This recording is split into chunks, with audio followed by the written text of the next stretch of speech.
it up. You're listening to Live and Loud with the Lord, Nelson, that is.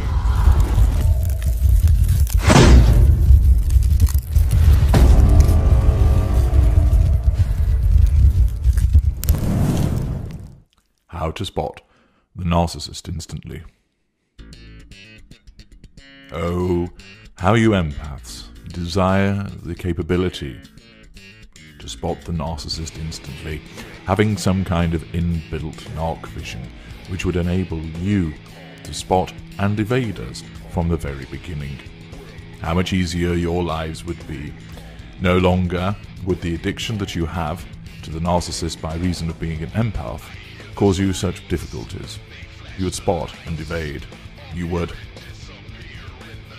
identify us at the earliest opportunity before we are able to get our claws upon you, sink our fangs into you, before we are able to weave that dark magic that pulls you close to us and keeps you tight as we gorge on the prime aims. Ladies and gentlemen, once again, you know who it is. It's the big guy with the little show. Yes, indeed. It's the Lord. Nelson, that is, from the Live and Loud with the Lord podcast on the CMS network. And ladies and gentlemen, I'm so ready for this conversation with our special guest. This is a young man who's an incredible author and an expert in his field of study. And I'm looking forward to him shedding light and getting us right with the topic so many of us swear we know about. We really swear we know about this, but really we don't have any idea, and that's narcissism. So without further ado, I'd like to welcome to the Live and Loud with the Lord podcast, Mr. H.G. Tudor. And got to clap you up, young man. Thank you for being here. Yes, indeed. So you're very welcome. Thank you for that enthusiastic introduction. Much appreciated. No problem, man. Listen, I've been to England and London. I don't know if that's where you're from, but that's what I'm going to ask you. I always ask these two questions. The first question is, where are you from? Well, where am I from? I'm from quite a few different places. Okay. I have lived in London for a period of time. I don't actually live there anymore. Okay. And at the moment, I'm speaking to you from a very rainy part of Central Europe. Central Europe, man. I've been there many times, and it has rained a lot when I've been over there, but it's been beautiful still, though. So it's all yes. So what's the best thing about being from there, from being from Europe? Well, when you say what's the best thing about being there from Europe, you have to appreciate that you have some 20 or so countries, if not more, all squeezed into the space which would fit very easily into your own country. Right. So you can take those in the Iberian Peninsula, those who are Portuguese and Spanish, and they would tell you certain things about their countries, which they would regard as being good. Then compare it to, say, the Scandinavians, the Norwegians, the Swedes and the Danes, and then wider to the Nordics, including Finland and Iceland. So when you say what is a good thing about being European, that covers so many different things. I got you. So it's a very expansive question, and I couldn't claim that I speak for all Europeans. If you were to say, what's a good thing about being British? Well, one of the good things about being British is that our language is the lingua franca of the world as a consequence of our empire. And then, of course, the dominant nations being involved in commerce, medicine, technology, so that many people in the world speak English as a second language on top of those countries, as the United Kingdom, the United States, Canada and Australia, New Zealand, that have English as their first language. But the traits of our empire still live on through that. Another good thing about being British is that we have a rich and varied history in terms of not only on our own sceptred isle, in terms of the castles and stately homes, but also the fact that we went around the world. One thing that we Brits were very good at doing was winning wars. We were very good at going to other people's countries and saying, knock, knock, we're coming in, and if you don't like it, too bad, we're going to fight you. And sometimes we'd lose, but a lot of the time we'd win. And as a consequence of that, we were also very good at saying to people, okay, we have all of this technological advance, and what we're going to do is use it to keep you in place, and then we're going to take some of your resources back to our country, thank you very much, and make us even richer. And so as a consequence of that, it enabled us to be innovators. So we were innovators to some extent already, and then we utilized the fruits of the empire to increase that even further. And of course, we have many things that have come out of Britain in terms of entertainment. So a lot of excellent music has come out of the United Kingdom. Football, or soccer, as you would say, is very popular around the world. The Premier League is one of the most watched leagues in the world. And of course, football was invented in the United Kingdom. So there are many good things about being British that come out of it. I could go on for some time, I suppose. I got you. No, and I'm glad that you answered that. That's the answer I wanted. It was about Britain and where you're from. So that's beautiful. Sure. I said Europe because you said you've been many places. So I just incorporated everything. So I was introduced to you by my friend Jane, and she said you helped her with some trauma she had with a narcissist. So a lot of us throw around the word narcissist like we really understand what it means. Can you please educate us with your definition of a narcissist? Okay. So a person who is a narcissist is somebody who has a narcissistic personality disorder.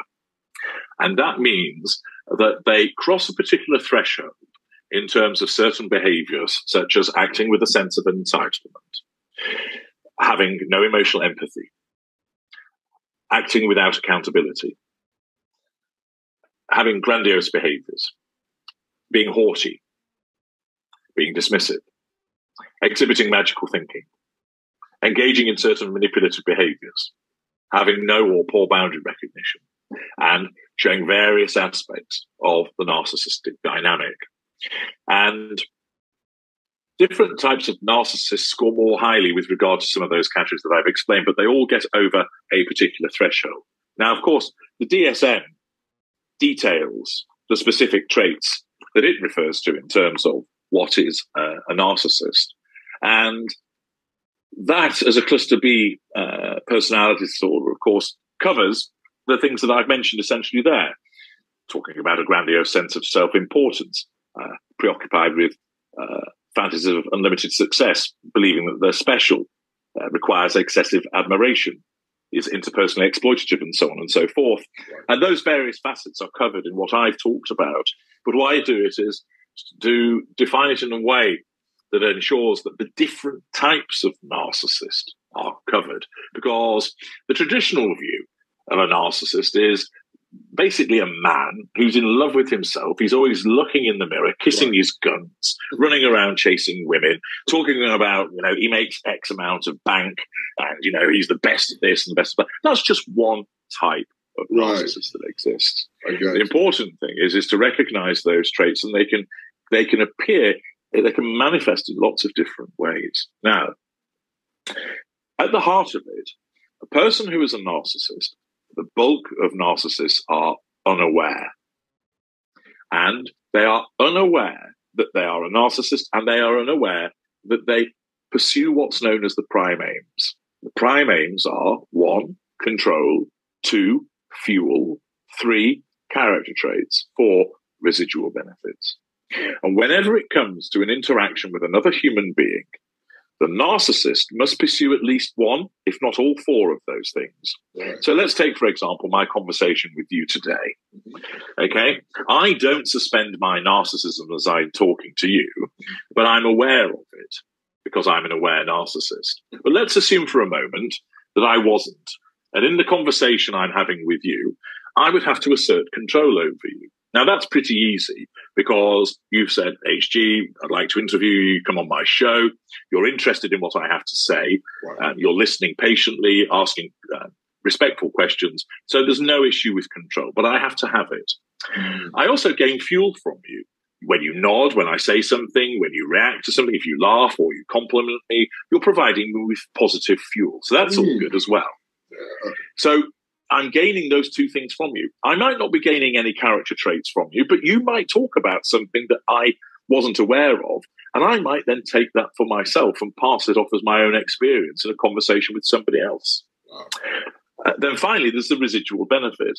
Now, that covers things such as money. That's a big residual benefit.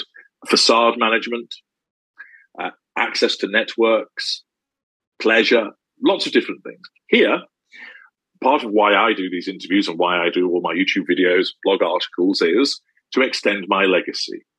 So when I talk to you today, I'm consciously, because I'm aware, controlling you, drawing fuel from you, and managing my facade so that I was here on time, that I don't speak to you in a rude manner, because then you think that was an interesting interview, your listeners think that was interesting, and that they might then be tempted to access my services, and it extends my legacy. So, for instance, in this instance, rather, I'm pursuing the prime aims. Now, I'm an aware narcissist, and we're very rare. There are other aware narcissists, but most narcissists are unaware. But what's subconsciously going on, their narcissism, like a background app, is enabling them to get those four things that I mentioned. Sometimes it only needs to be one, control. And that might be walking away from somebody to get that control. On other occasions, it might be as a consequence of speaking to somebody, controlling them and drawing fuel. So it's just two of the four things. So it varies. But whenever we have an interaction with another human being or a potential interaction, then what happens is that our narcissism is guiding us in the pursuit of the prime aims. And it's important to recognize that and not fall into the trap of thinking, well, the narcissist was being nice. There is some goodness in there. No, it's just the appearance of being nice to you to get to those prime aims. Everything we do, and I repeat, everything that we do is about getting to those prime aims when it comes to other people. If I'm in the shower having a wash, that's nothing to do with the prime aims, because I'm washing myself because I like to stay clean and smell good. But if I think to myself, I'm taking out this blonde prospect tonight. She's a bit of a hottie. I want to seduce her. And I might reach for a particular type of shower gel, thinking she will really like the smell of that. Okay?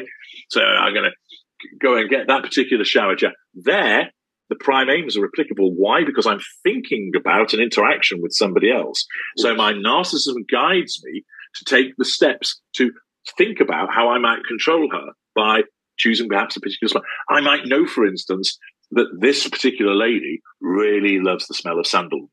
Right. So I pick something that has that as one of its top notes in the fragrance that I wear or the shower gel that I'm going to use as part of my seduction of her.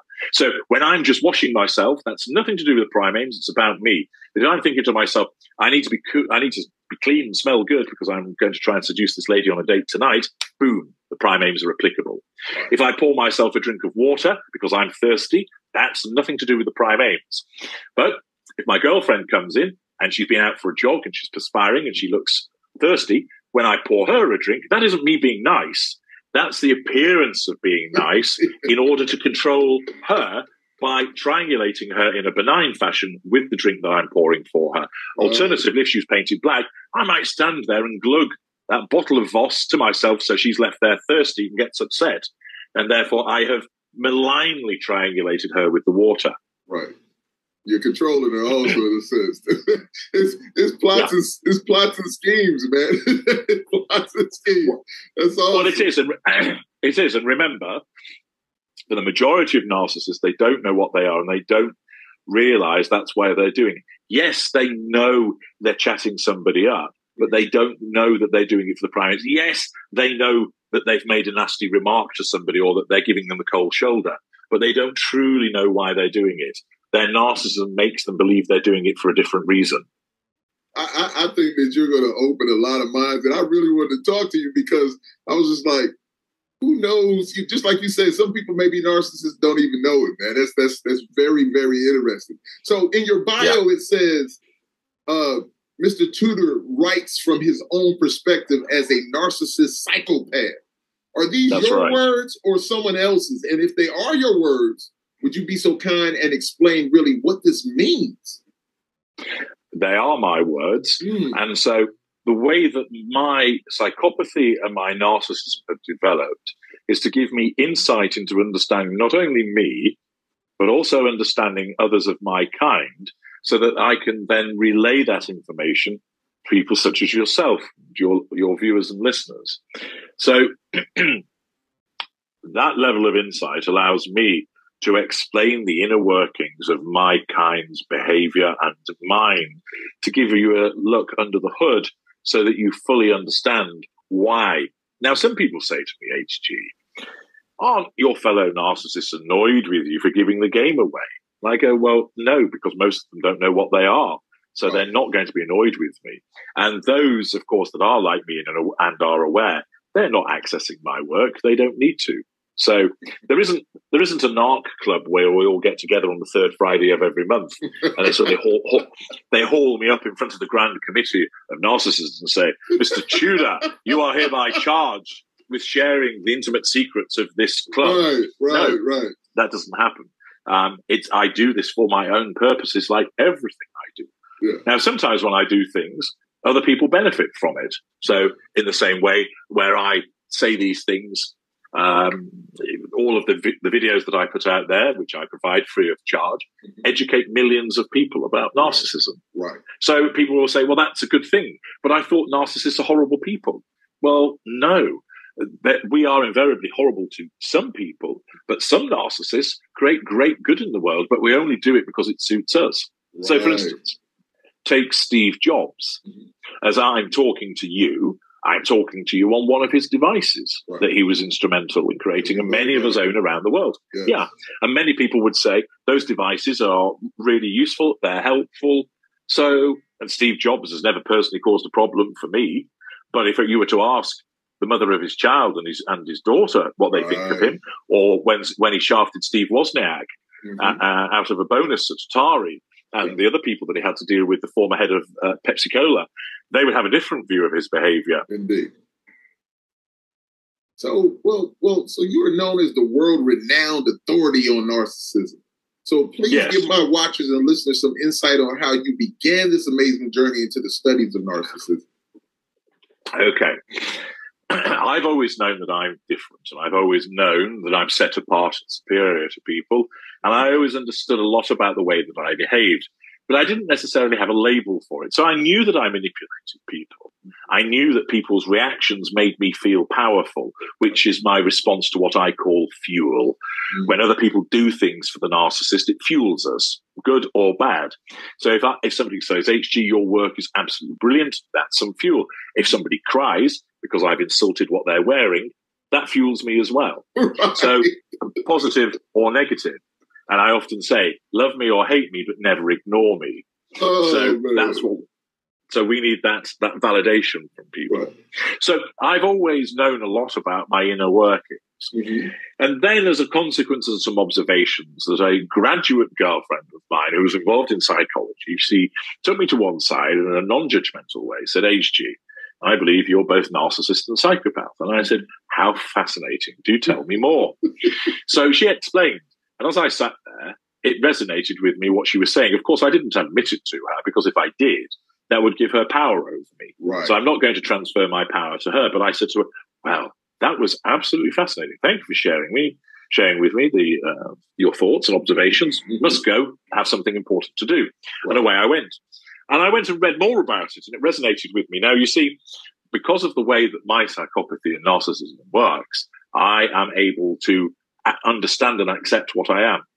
If I was an unaware narcissist, I would have rejected what she had to say. Right. And even if I'd been minded to go and read about myself, I wouldn't have accepted it, because my narcissism wouldn't let me. My brand of narcissism, if I can call it that, allows me to accept what I am. Right. And therefore, I carried on my merry way. And as part of understanding myself better, I used to reduce to writing my thoughts and observations about certain instances of interactions with people. I watched the behavior of members of my family, people that I have worked with, people I have socialized with, both narcissists and non-narcissists, making notes about the way that they interacted, denoting the way that people focused on certain things, responded in different ways. And I started to build up this body of material. And then a number of years ago, I started to think to myself, well, actually, why don't I share this information as part of the creation of a legacy? The legacy is hugely important because, as I explained earlier on in the conversation, Lord, one of the things that I must have is control. And of course, death is the ultimate threat to control. We're all going to die. Right. Irrespective of what your religious beliefs might be, at some point, the organic thing that we're in is going to stop functioning. Indeed. Now, that's going to be many decades away for your glorious narrator here. But the fact is, it's going to happen. Right. And therefore, in order to defeat that threat, I need something that lives on after me. i.e. my work, my videos, my books, my blog, and so forth. Right. And the more that I do this, and the more people that I help, the more people that I instruct in the way of the narcissist to help make sense of what's gone on, the further that I take all of that, they will tell more people. And so you get this tsunami of people that know about H.G. Tudor. Only before I had this conversation with you, I was speaking to a client over in Michigan, and she explained to me that she had been to see a psychologist who specializes in narcissism, Right. narcissistic abuse. And she explained to me that in the first session, the psychologist said, "Now, have you listened to a gentleman called H.G. Tudor?" And she said, "I have, actually. I listen to him all the time." The psychologist said, "So do I." And that's very gratifying to me. Of course. Yeah, so a consultation client of mine goes and sees a psychologist, and they both obviously listen to my work. Wow. And so the point is that I disseminate this information. And I do so in a way because I'm not a psychologist. I am simply telling you how it is from my perspective, and also that of my brethren, as I refer to them as. Gotcha. And so it enables you to understand the way that we think, the way that we function, the way that we operate. You don't have to like it. I'm not doing this for you to like me. I'm doing it to inform you all. Right. Now, some people, of course, do like me because they very much appreciate that I've got them out of some awful, awful situations. Only this morning, I was speaking to a very pleasant Australian couple, helping them with a very difficult situation involving their son. And they're hugely appreciative. And I got a lovely email from them afterwards to explain just how much weight had came off their shoulders and how much insight I had given them. So there is, of course, that reward that comes from it all. But the point of it is I do this because it serves my purposes. Be under no doubt, I don't do this for love. I have no love in this frame of mind. I don't do it because I care. All I care about is ensuring that you receive the best information about narcissism and psychopathy. Right. And because I'm not a psychologist, I don't describe it in the esoteric scientific terms. I describe it in ways that people understand, which is linked to the behavior that they see around them. Right. And that's one of the major strengths. And I regularly use analogies and take the situation of, why is he not text messaging me? What's all that about? And if that person is a narcissist, I explain why the narcissist behaves that way. Right. Why does the narcissist blow hot and cold? Why does the narcissist put these things on social media? What's all that about? So these are situations that are familiar to people, but they can make sense of it by reference to those familiar instances and behaviors. Got you, man. Wow, man. So 40 books and programs let me know you have a definite passion for writing and educating. So how has your life been changed by helping others recognize a narcissist within themselves or within others? How has it been changed? Well, my name's become more well-known by people. It has changed in the sense that, of course, I'm now contacted by more and more people who want my help. It also means that I do attract some weirdos as well that find themselves drawn to me. Invariably, there's a little group of unaware narcissists that sort of hoover me from time to time, which I find entertaining. They don't, because I largely ignore them, and that upsets them.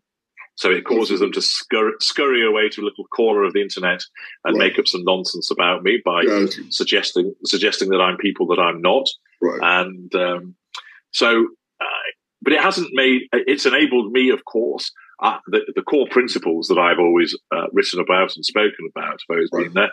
But of course, like a huge supercomputer, I take in this information, and there might be someone's situation that's a little bit different. So I'm able to utilize that, acquire that character trait, and utilize it as a form of experience when advising somebody else. So I absorb all of this information and utilize it to ensure that the delivery of my information remains absolutely at the top. Got you. So, all right. So how prevalent is narcissism in today's society? And are there more narcissistic men than women, or is it evenly balanced? I'll answer the second question first. Okay. It's roughly evenly balanced. Male narcissism tends to be a bit more obvious because with certain, not all, but with certain male narcissists, they are that archetypal type of narcissist that I mentioned earlier on, the grandiose, boasting individual. but it's a roughly 50-50 split. It's just female narcissists tend to be more difficult to spot. Are there more narcissists? How prevalent is it? I always explain anecdotally, it's about 1 in 6. Now, to put that in some context, it is, and there are more of us than people realize. Yeah. However, there are some people who have very little to do with narcissists. They're not in their family. They've never had a romantic involvement with them.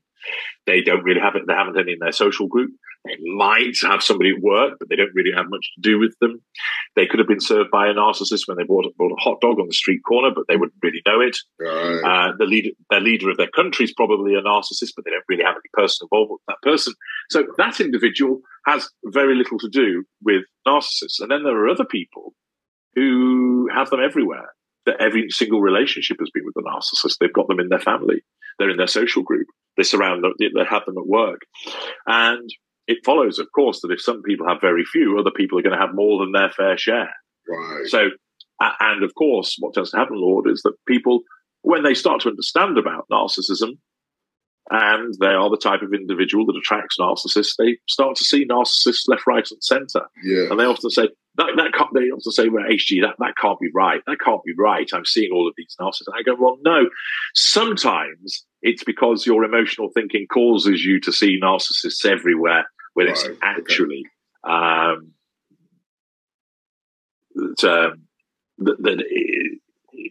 it's their type of individual that attracts narcissists, but also their emotional thinking causes them to see a lot of narcissists around them when not everybody is. So sometimes there is a sort of exaggerated effect there. But for the most part, they're right about it, because if you're the type of person that attracts narcissists, you're obviously going to have a lot around you. And when you learn more about what our kind look like, you're going to spot them. Gotcha. Indeed. So is a narcissist born, or is it an acquired behavior or mindset? Narcissist is created. So there has to be two aspects to it. The seed, as I call it, which is a genetic predisposition towards narcissism. So you have to have that sort of possibility of becoming one, that capability of becoming one. And then you have to have what's called a lack of control environment. And the lack of control environment could be being physically abused. It could be being sexually abused. It could be that whatever you do, it's not good enough. You scored 2 goals, why didn't you score 3? You got 75% in your examination, why didn't you get 85%? You ran the 200 meters in this time, why didn't you do it 2 seconds faster? Yes. You climb that hill and there's another one. Some instances, it's being told that you are extra special and brilliant at everything you do when actually you're not. So it doesn't necessarily have to be a per se awful environment. It could be an instance of trauma, seeing your parents murdered in a home invasion, for instance, Right. seeing your parents killed in a car accident.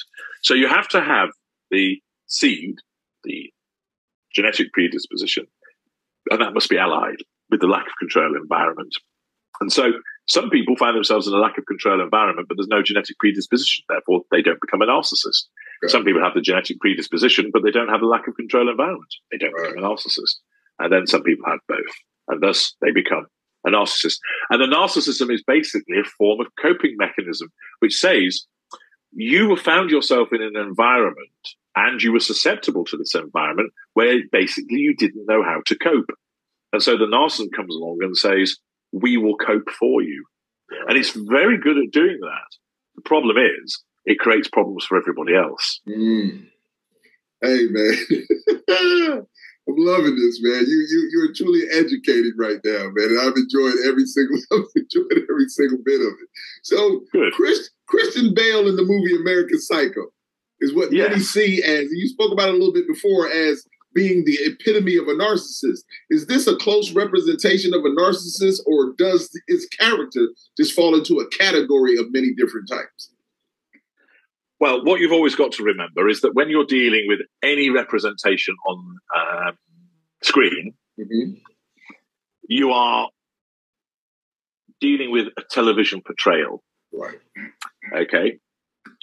Now, I'll give you an example of this.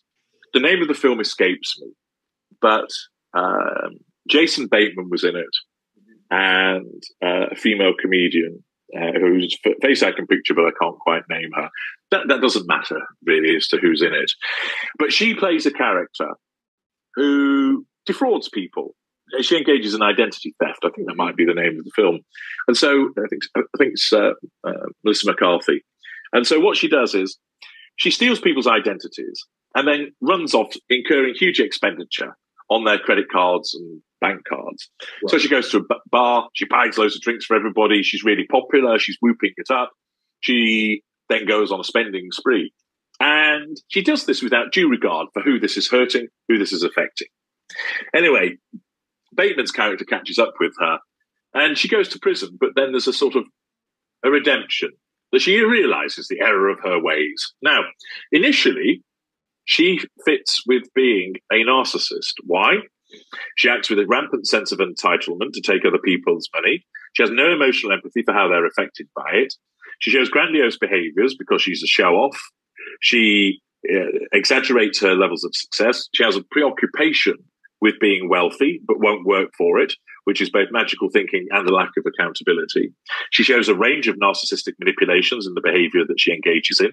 She shows various aspects of the narcissistic dynamic, and she has no boundary recognition. She assets appropriates quite freely. So she would tick all of the boxes of being a narcissist, but then, out of nowhere, she has remorse for her actions, right, and looks to change. A narcissist wouldn't do that. Right. Why? Now, why does she have to have that? Because basically, people go to watch films as a form of escapism, and they like that curve, and they like to believe that even in the most darkest of hearts, that there is some goodness there. Right. And actually, there isn't. But these are films, and they have to do that with a character arc. So what can often happen, Lord, is you will get a television series or a film that does a fairly accurate portrayal up to a point of a narcissist, but then gets it wrong, usually to do with instances of somehow redeeming themselves, because that is a bit of a trope of the irredeemable character who suddenly finds the right way and the path back to redemption, because audiences like that. So, so we have to bear that in mind. Now, with Christian Bale's portrayal of Patrick Bateman, first of all, Bale is a superlatively talented actor. Yes, he is. Absolutely fantastic. Now, one of the things that has to be born of it is the perennial question with American Psycho is any of it real? And so you've obviously read the book and seen the film. So, for example, when he goes into the bar and he tries to pay for some drinks, and the girl says, "These aren't valid, you'll have to pay cash." Right. And she turns away to fix his drinks. And he says something along the lines of, "I'd like to cut your head off and play with your blood." Right. And she doesn't react to it. Right. Does she not react because she can't hear him because the music's so loud? Or does she not react because it was never said and it's just in his head? And there's various instances throughout which suggest that actually none of this actually occurs. Sorry, however, that wouldn't necessarily stop him being a narcissist, you see, because he acts in a way where he has no emotional empathy for other people, but he just doesn't follow through on the things that he'd like to do because he's not that detached in that sense. Right. So he's a narcissist. He has this sense of entitlement to treat women like objects, that he is preoccupied with objects. In fact, objects fascinate him more, in a sense, than people, although he sees them as objects also. He has this preoccupation with status, with clothing, the way that everything's described in huge detail with regard to what people are wearing, right, and so on and so forth. And in actual fact, although he's a vice president, he's the sort of cookie cutter vice president. Mm-hmm. He's not that important within it, but he has access to wealth. So he would fit with being a narcissist. Would he fit with being a psychopath? Well, that depends on whether the activity he engages in is accurate or not. Right. And of course, not all psychopaths, of course, go running around with chainsaws and just their sneakers, running after prostitutes down hotel corridors. We only tend to do that on Friday evenings. You said we only. So with the portrayal, there are lots of accuracies about it. Mm-hmm. But there's also, for instance, when he rings the attorney and starts confessing to what he's done, And when he rings his secretary, Jean, from the street, and he seems to be having a bit of a meltdown, a narcissist could behave that way as a consequence of a threat to control or a fuel crisis, but a psychopath wouldn't. Okay. The psychopath wouldn't exhibit those anxiety levels that he shows. So that part is to make him look like he's a sort of tormented soul. So that might actually be the case, that he wishes he was a psychopath, but he's just simply a narcissist. And that he wishes he was this character. There's also, again, sort of the magical thinking.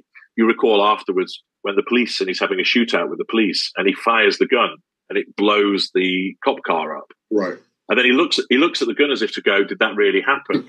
And again, did it? Or is this something that's just a magical thinking of Patrick Bateman? I mean, one could dedicate hours to dissecting all of this. It's very interesting. And of course, Bret Easton Ellis is a talented author. So you have that aspect. In terms of psychopathy, I think the most realistic portrayal I've seen is in the film No Country for Old Men by Javier Bardem, when he plays Anton Chigurh. That individual there embodies the coldness of the psychopath, the absence of remorse, the absence of fear and anxiety, that sheer recklessness as towards people's lives, where he decides on the flip of a coin what's going to happen to somebody. Bardem's portrayal is a very skilled one there. Yeah, so that's a good portrayal. A good portrayal of a psychopath. And of course, it has to remember that you have pure psychopaths, you have pure narcissists, then you have the hybrid, which I am, narcissistic psychopath. So, and those different categories have different features about them. Something I'm going to go into greater detail in some of my work in the future. Gotcha. Well, look, man, this has been amazing, and let's see here. What can we expect in the near future for HG Tudor? In the near future, well, you can expect plenty of excellent videos on my YouTube channel. Across a variety of subjects. I obviously do a lot about Harry's wife, because lots of people are interested in her, and that extends the reach to a lot of people. Yeah. But there are other people that are going to be dealt with, and other topics also. At the moment, that platform is attracting a lot of my attention. There are various books which are part written, which at some point I will conclude. And there's other material that I'll be adding to my knowledge vault. Primarily, that will be all about empaths. So I'll be providing a lot more information about the different categories of empaths in terms of their schools and their cadres. So that's some of the material that's going to be coming forward in the near future. Well, listen, I just want to thank you very, very much for this amazing show. So much information, and so much more information to be given, actually. I mean, I think that so many people are going to be educated and really move towards you to have those conversations or have your services, and just to learn, man, because knowledge is key.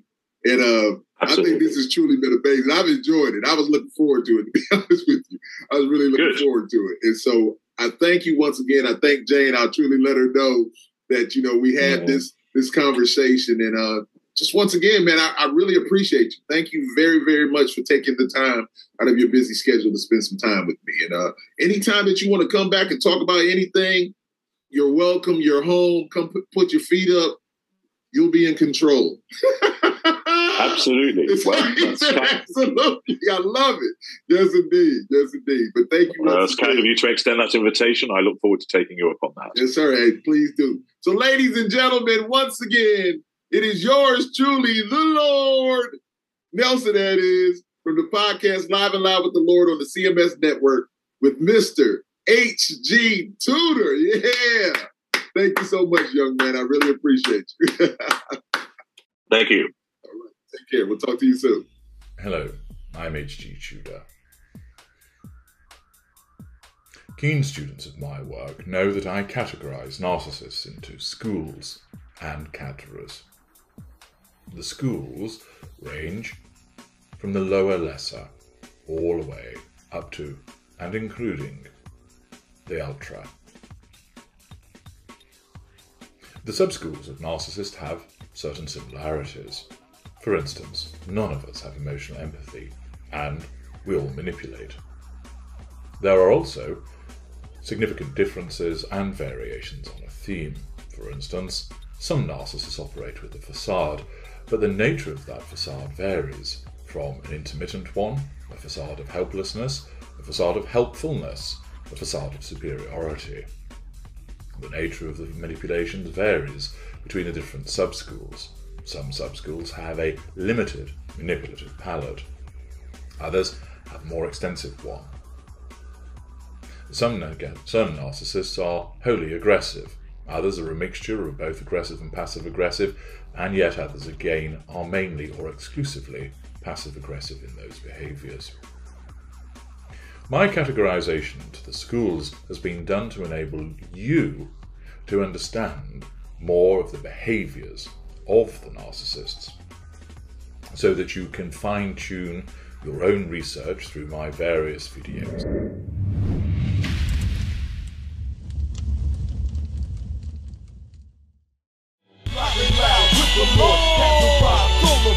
Free of charge, can't afford to miss it, we won't be ignored. No need for knocking, come on in. Bring your family and your friends. Got you geeked and tuning in, you two watching or listening. Music is the major topic, enjoy audio erotic. When the merch arrives, no copy, help me monetize and profit. Mix the genres up like salads, watch your reggae, brace the ballad. Turn it up. You're listening to Live and Loud with the Lord, Nelson, that is.